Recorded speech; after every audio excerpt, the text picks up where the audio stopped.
This example is going to help us focus on probability trees, and hopefully it's just a refresher of things that you've done in the past.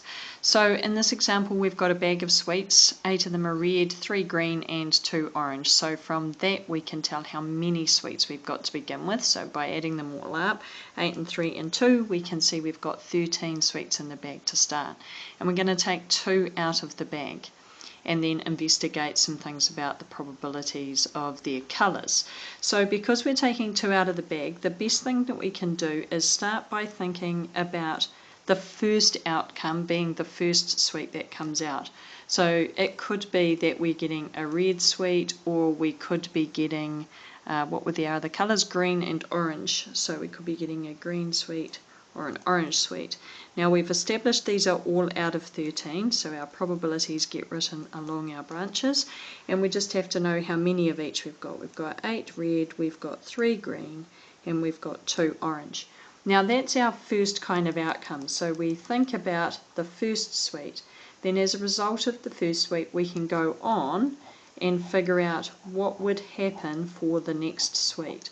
So if we've pulled out a red sweet, then we now only have 7 red sweets left. And because we've taken the sweet out, and we're not replacing it because it says that we have to take 2 out of the bag, so if we are taking it out and we're not replacing it, we've got 7 red ones now out of 12 in the bag. But for the green, there's still only 12 possibilities, but 3 of those are still green. And the same for the orange, we haven't taken an orange one out yet, so we've still got 2 orange sweets, but it's out of 12. So we can fill in the rest of our tree diagram in the same way. And when we fill out the rest of that tree, we can see all of the outcomes in the second layer of branches will now be out of 12 because we've already removed 1 sweet in that first layer of branches. But the probabilities associated with red or with green or with orange will change depending on what happened first.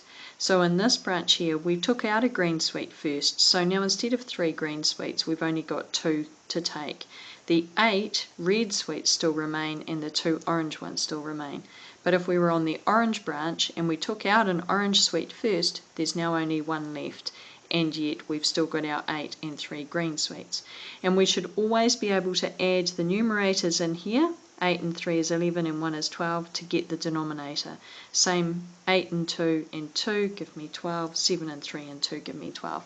So my tree's looking pretty good. Now the thing with tree diagrams is that you multiply along the branches to show that this event occurred and this event occurred.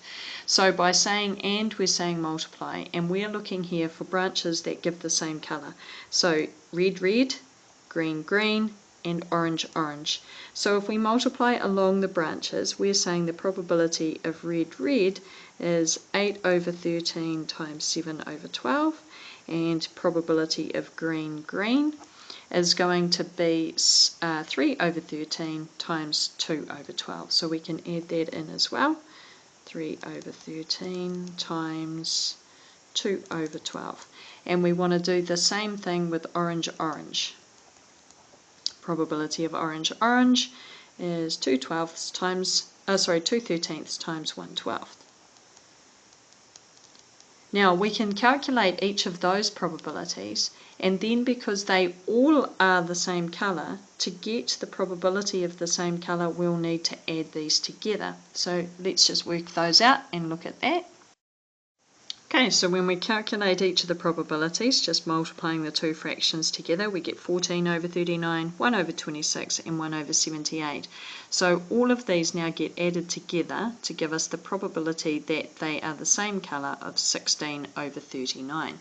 Now that was part A. Part B said to us to find the probability that they are of different colours. So we can use the idea of complementary events again. So the probability that they are different colours is the same as the complement of the probability they are the same colours. Okay, so we are looking for the complement of that.